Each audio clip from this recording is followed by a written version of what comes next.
എന്തിനാ? അയ്യോ, ആ കപ്പ വെന്ത് കുഴഞ്ഞു കാണും. അടുപ്പിൽ നിന്ന് ഇറക്കി വയ്ക്കാവോ?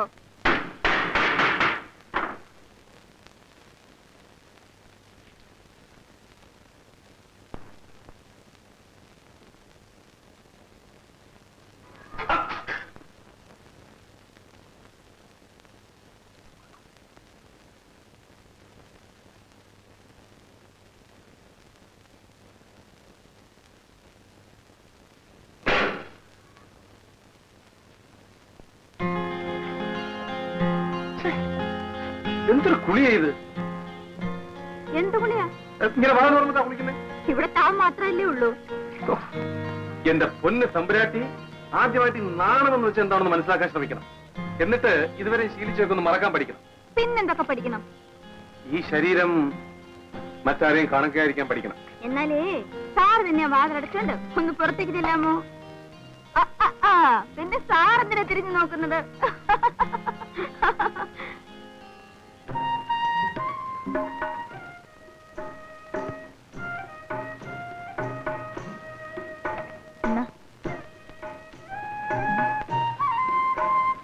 ഇത് കണ്ടോ? എന്റെ ഭർത്താവിനെ കൂടാതെയുള്ള സന്തോഷമോ സ്വർഗീയ സുഖാനുഭവങ്ങൾ പോലുമോ ഞാൻ കാക്ഷിക്കുന്നില്ല. അദ്ദേഹത്തെ കൂടാതെ എനിക്ക് ജീവിക്കുവാൻ സാധിക്കുന്നതല്ല എന്ന് സാവിത്രി പറഞ്ഞു. ഇത് കേട്ട യമൻ എന്നാൽ അങ്ങനെ തന്നെ ആകട്ടെ എന്ന് പറഞ്ഞ് സത്യവാന്റെ ജീവനെ ബന്ധിച്ചിരുന്ന കെട്ടഴിച്ചു. ഹേ ഭാഗ്യവതിയും ഭർത്തൃഭക്തിയുമായ സതീരത്നമേ, ഭവതിയുടെ ഭർത്താവിനെ ഞാൻ ഇതാ മോചിപ്പിച്ചിരിക്കുന്നു. വിജയം കൈവരട്ടെ എന്ന് അനുഗ്രഹിച്ചു. ഇങ്ങനെ സാവിത്രി തന്റെ സാമർഥ്യം കൊണ്ട് തന്റെ ഭർത്താവിനെ രക്ഷിച്ച് ഭാഗ്യത്തിലേക്ക് നയിച്ചു. നീ ഇതിങ്ങനെ ഓടിച്ചു വായിക്കുന്നല്ലോ, ഇതിന് മുൻപ് ഇത് വായിച്ചിട്ടുണ്ടോ? വായിക്കുന്നു, പക്ഷെ മനസ്സിലാകുന്നുണ്ടോ? പഠിച്ചപ്പോൾ മനസ്സിലായില്ലായിരുന്നു. ചാരിത്രം നഷ്ടപ്പെട്ടു പോയതിനു ശേഷമാണ് ചാരിത്രശുദ്ധിയെപ്പറ്റി ശരിക്കും മനസ്സിലായത്. കാശും പണവും ആവശ്യത്തിനുണ്ടായിരുന്നെങ്കിൽ ചാരിത്രം മാത്രമല്ല എന്ത് വേണമെങ്കിലും സുരക്ഷിതമാക്കാമായിരുന്നു. എന്താ ചിരിക്കുന്നത്? പണക്കാരെല്ലാം ചാരിത്രശുദ്ധിയുള്ളവരാണെന്നാണോ നിന്റെ വിചാരം? പിന്നെ എന്റെ ഒരു അനുഭവം പറയാം. കണ്ടമാനം പണമുള്ളൊരു പണക്കാരൻ, എന്തോ പൂർവ്വവിരോധമായിരിക്കാം, അടിച്ച് സൂപ്പാക്കണമെന്ന് പറഞ്ഞ് വേറെ ഒരു പണക്കാരൻ 1000 രൂപ എന്റെ കയ്യിലെടുത്തിരുന്നു. ഞാൻ അയാളുടെ ബംഗ്ലാവിലെത്തുന്നു. ചെന്നപ്പോൾ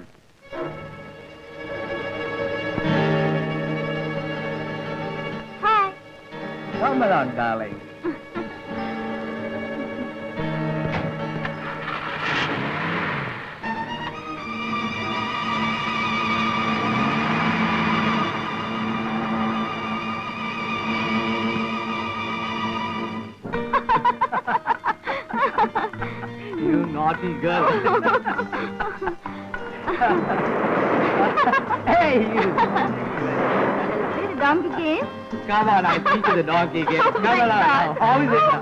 How is it? It's nice. Now, come on.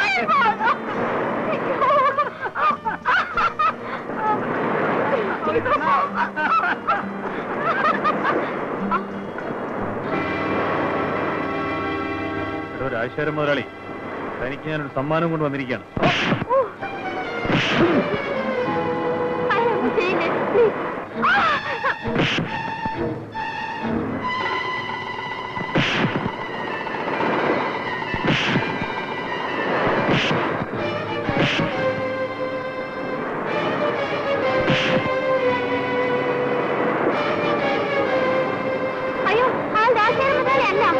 Rajasekharan മുതലാളി അല്ലേ?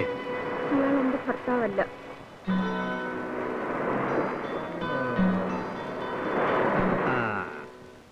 അപ്പോൾ ഇത് പുറത്തറിയാൻ പാടില്ല അല്ലേ?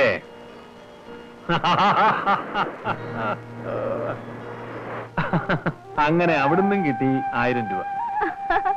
അവര് വലിയ കാശുകാരന്റെ ഭാര്യയല്ലേ, പിന്നെന്തിനാ റൂട്ട് തെറ്റിപ്പോയത്? നിന്റെ വയറ് കത്തിയപ്പം നിന്റെ റൂട്ട് തെറ്റി, അവളുടെ കൊഴുപ്പ് കത്തിയപ്പം അവളുടെ റൂട്ട് തെറ്റി. എന്നിട്ട് ഇവരോട് ചാരിത്രശുദ്ധിയെ കുറിച്ച് ചോദിച്ചേ, 24 മണിക്കൂറും ശ്വാസം വിടാതെ പ്രസംഗിക്കും. എന്താ എങ്ങനെയുണ്ട്? പറയട്ടെ, ഒരു പാർട്ടി എന്റെ കൂടെ ഇരുന്നിട്ട് പുറത്തോട്ട് ഇറങ്ങിയപ്പോൾ വേറൊരു പാർട്ടി അകത്തേക്ക് കയറുന്നു.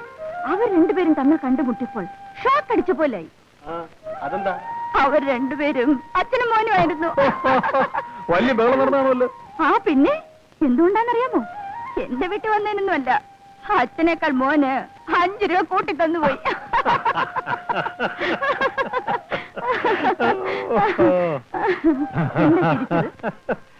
ഞാൻ വേറൊരു കഥ കൊടുത്ത് തിരിച്ചു പോയതാ. എന്റെ അടുത്തോട് പറഞ്ഞിട്ട് ചിരിക്കുന്നു. വേണ്ട, വൃത്തികേടാ.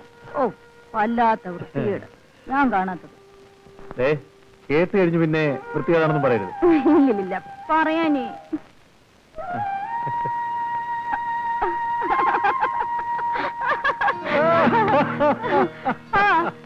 ഇതിനേക്കാൾ അശ്ലീലം എനിക്കറിയാം. കേക്കട്ടെ, വേണ്ട പറയാൻ.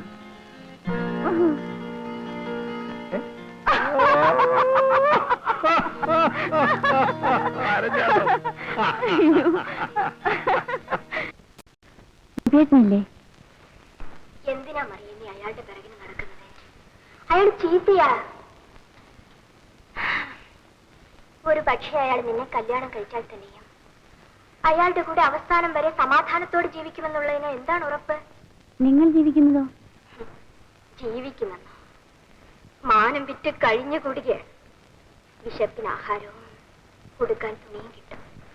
പക്ഷേ യാചിച്ചു കഴിയുന്ന ഒരു പാവപ്പെട്ട സ്ത്രീക്ക് കിട്ടുന്ന സ്ഥാനമോ അന്തസ്സോ പോലും ഇവിടെ കിട്ടില്ല. വണ്ടിനെ പിടിച്ച് തീപ്പെട്ടിക്കുള്ളിലാക്കി കളി കാണുന്നത് പോലുള്ള ദുരിതം പിടിച്ച ഒരു ജീവിതമാണ് എന്റെ ഈ വെപ്പാട്ടി ജീവിതം. പിന്നെ പലരുടെ മുമ്പിൽ പല്ലടിച്ച് കാണിക്കുന്നതിനേക്കാൾ ഭേദമാണല്ലോ എന്ന് കരുതി കഴിയുകയാണ്.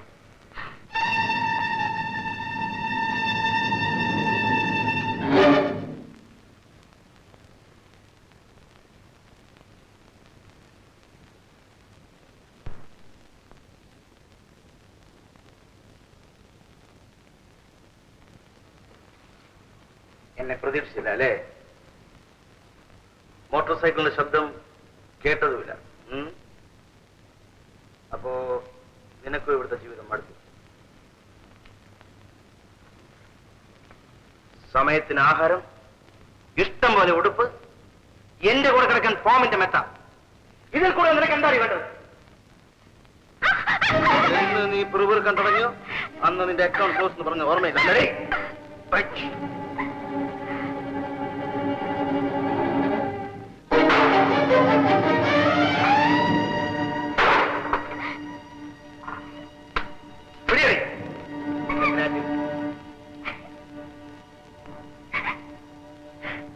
പടം നിനക്ക് ഇഷ്ടപ്പെട്ടോ? അതിലെനിക്ക് ഏറ്റവും ഇഷ്ടപ്പെട്ടത് അഴുക്കെടുത്ത് ജീവിക്കുന്ന തോട്ടി അവസാനം വരെ എന്ത് പരിശുദ്ധമായ ജീവിതം നയിക്കുന്നു. എനിക്കതിലും ഇഷ്ടപ്പെട്ടത് തുച്ഛമായ വരുമാനം കൊണ്ട് എത്ര സംതൃപ്തിയോടെ അയാൾ കുടുംബം നടത്തുന്നു. നമുക്കും അങ്ങനെ ജീവിച്ചാലെന്താ? അതെ, പണ്ടൊക്കെ നിനക്ക് ഒരു മാസം എന്ത് വരുമാനം കിട്ടുമായിരുന്നു? ദേഷ്യപ്പെടാതെ. എല്ലായ്പ്പോഴും ഒരുപോലെ ഇരിക്കില്ല.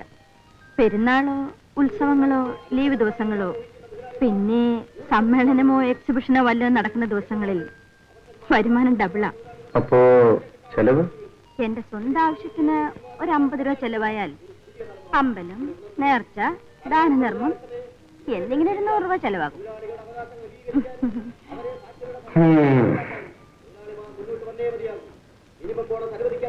മീറ്റിംഗ്? അതെ, ഒന്ന് ശ്രദ്ധിക്കുക. അയാൾ നല്ലതുപോലെ നിനക്കെല്ലാം അറിയാം. പ്രസംഗം കഴിഞ്ഞാൽ പിന്നെ നേരെ ഇങ്ങോട്ടല്ലേ വരുന്നത്. ഇനി ഏതവനെങ്കിലും ഇങ്ങോട്ട് വരട്ടെ, ഇടിച്ചവന്റെയൊക്കെ പല്ലി ഞാൻ കുഴിക്കും.